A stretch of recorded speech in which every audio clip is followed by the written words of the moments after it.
Hello বন্ধুরা, সবাই কেমন আছো? আশা করবো সবাই খুব ভালো আছো। তো সকালবেলা অনেক সকালে ঘুম থেকে উঠে বই পড়তে বসেছিলাম। তো বই টই পড়ে খাওয়া দাওয়া করে আবার পড়তে বসেছিলাম। তো এখন এই জাস্ট দুপুরবেলা, এখন বাজে 1:30, এখন বই পড়ে উঠলাম।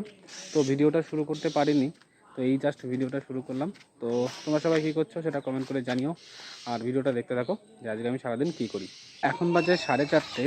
তো সারাদিন পড়াশোনা করার পর আমি এখন যাচ্ছি পড়াতে। তো আমার পড়ানো থাকে জানো তোমরা বিকেলবেলা।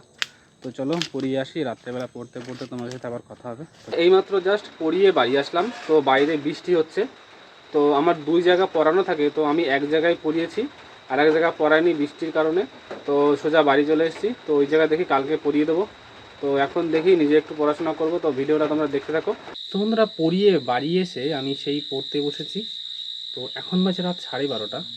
তো বই পড়তে বসে রাতের পড়া কমপ্লিট করে রাতের খাবারও কমপ্লিট করেছি। রাতের খাবার দাবার খেয়ে দিয়ে আবারও পড়তে বসেছি। তো এখনও টেবিলে বসে আছি।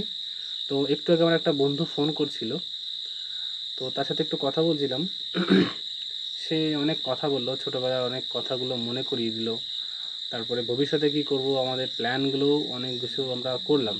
তবে যতই প্ল্যান করো না কেন, জীবনে সাকসেস না হতে পারলে কিন্তু কোনো প্ল্যানই সম্পূর্ণ করা যাবে না। তো যাই হোক, সবার উপরে কিন্তু তোমার এই স্ট্রাগল আর প্রতিষ্ঠিত হওয়ার দরকার সবার জীবনে। তো তার জন্য যতটা দরকার তোমাকে কষ্ট করা, ততটা কষ্ট করতে হবে।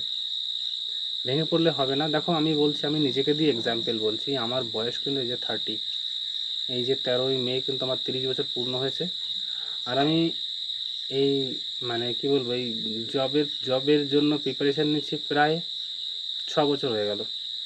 ঠিক আছে, 6 বছর হয়ে গেছে আমি প্রিপারেশান নিচ্ছি। তো 2018 সাল থেকে আমার এই প্রিপারেশান শুরু হয়েছিল। তো এখনও 2024, তার মানে 6 বছর হয়ে গেছে।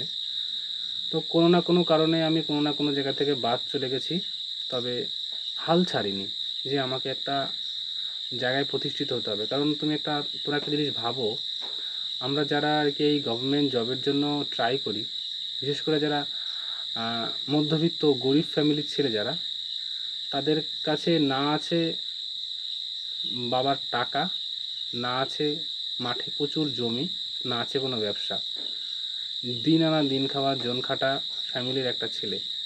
তো সে যদি আজকে একটা সরকারি চাকরি পায়, তাহলে তার ফ্যামিলির ব্যাকগ্রাউন্ড কিন্তু পুরো চেঞ্জ হয়ে যাবে। তো সেই আশা নিয়েই কিন্তু আমরা কিন্তু একটা চাকরির আশা নিয়ে থাকি, যাতে ভবিষ্যৎটা আমাদের চেঞ্জ হয়ে যায়, বা আমরা এই যে কষ্টে করে যে জীবনযাপন করেছি বাবা মারা করেছে, সেই জায়গা থেকে যেন আমার ভবিষ্যৎ পরবর্তী প্রজন্মে যারা, তাদের যেন চেঞ্জ হয়ে যায়, তাদের লাইফটা যেন চেঞ্জ হয়, বা বাবা মা বউ ছেলে মেয়ে যারা ভবিষ্যতে আসবে, তাদের জন্য কিন্তু আমরা এই কষ্টটা করছি। তো পড়াশোনা করতে হবে, স্ট্রাগল করতে হবে, আর একটা চাকরি পেতে হবে, এটাই হলো মেইন মোটিভ। তো চলো, অনেক কথা বলে ফেললাম, ভিডিওটা আর বড় করছি না। সবাই মন দিয়ে পড়াশোনা করো, আর দেখা হচ্ছে কালকে একটা নতুন ভিডিওতে সাথে। তো সবাই ভালো থাকবে। Good night.